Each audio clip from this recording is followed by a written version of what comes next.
English class.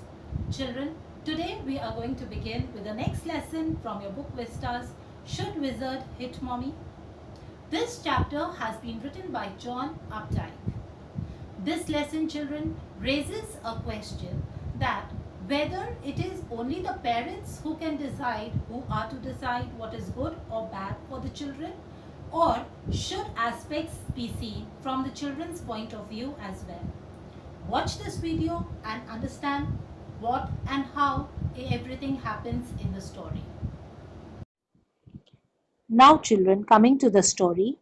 The story is about a father, Jack, and his 4 years old daughter, Joan, or Jo, as she is usually called in the story. Jack, the father, had been narrating stories to Jo every evening and for Saturday naps since the time she was 2 years old. He would tell the same story about a certain creature named Roger who had a problem and went to a wise old owl to seek solution. Further, the owl would tell Roger to go to the wizard who would cast a spell and solve the problem.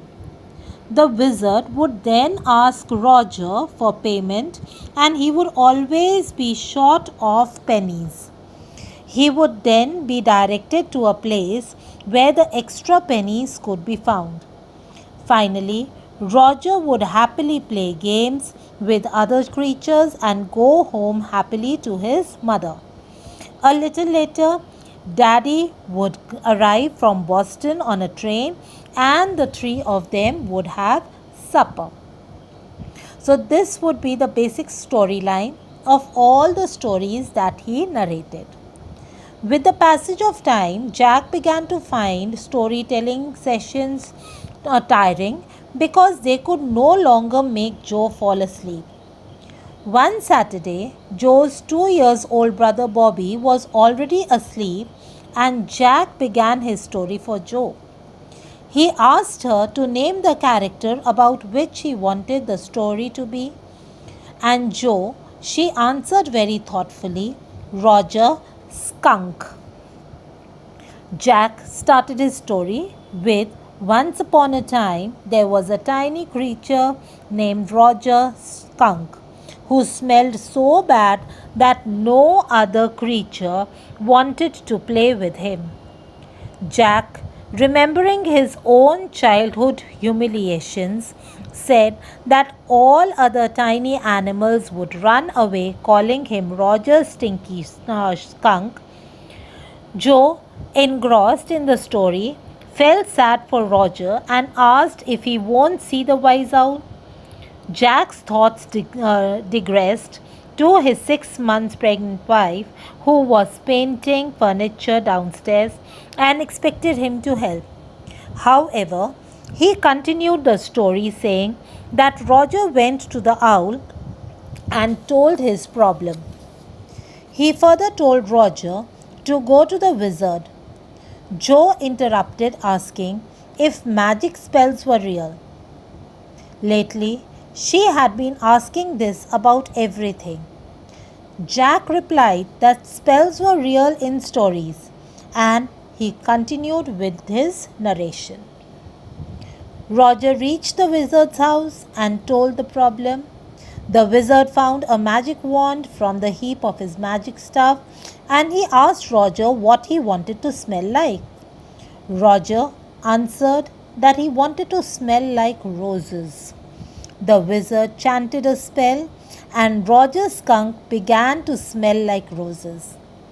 As always, the wizard asked for his payment.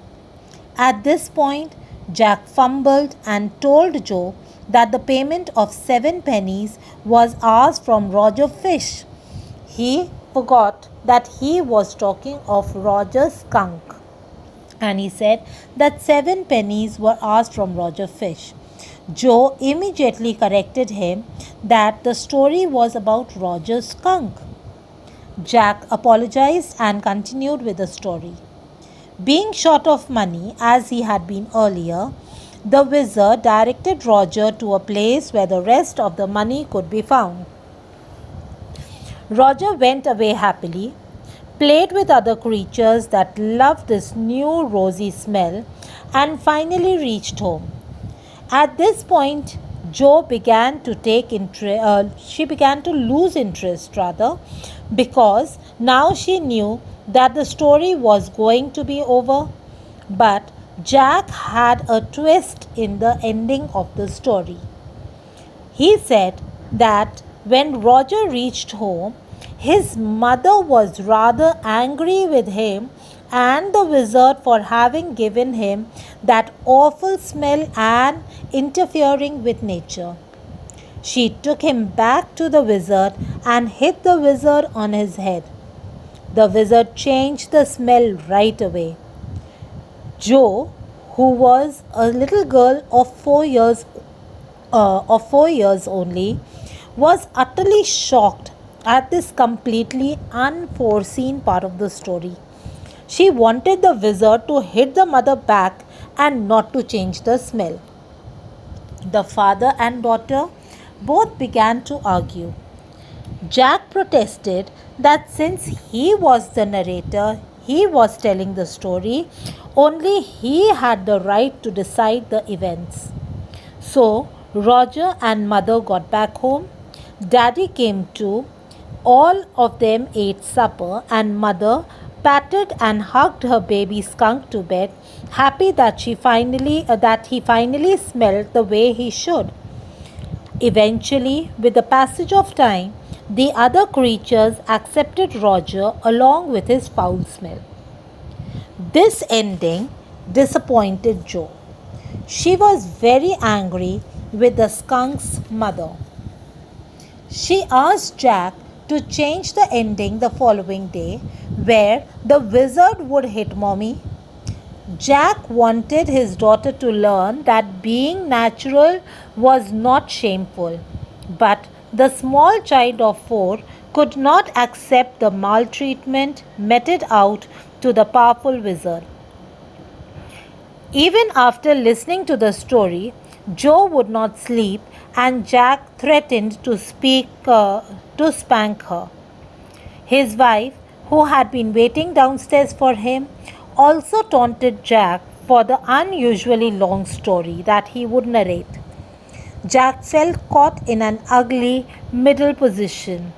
He was stuck between the mundane jobs of housekeeping and putting his little daughter to sleep. I hope children, all of you have understood and enjoyed the lesson. That's all for today. In case of any doubts or queries, don't forget to post in the Google Classroom in the comment section. Till then, stay safe. God bless you all.